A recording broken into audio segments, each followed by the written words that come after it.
Comme ça va te faire gagner du temps. Bref, tu as compris l'idée, mais c'est vraiment un point qui peut faire toute la différence. Donc à chaque fois que tu sors une excuse, trouve la solution.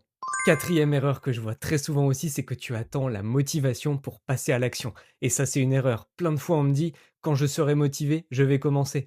Mais en fait, la motivation, elle tombera jamais du ciel. Et bien souvent, la motivation, elle vient après l'action, pas avant. C'est pas j'attends d'être motivé pour courir, c'est je vais courir, donc ça me motive. Et pendant que je cours, je suis motivé à courir. Dès que tu bouges, dès que tu vas faire le premier pas, eh ben, tu vas constater un petit peu le résultat. Et c'est là que va naître la motivation.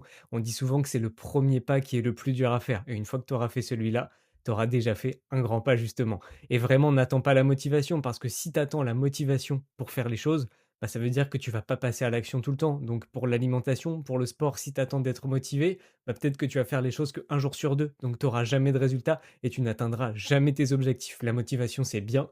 Tout est plus facile quand on a de la motivation, mais il faut quand même passer à l'action, même si on n'est pas motivé. En fait, tant que tu vas attendre, tu vas rester coincé comme tu es, et tant que tu bouges, tu vas avancer, même si c'est un petit peu.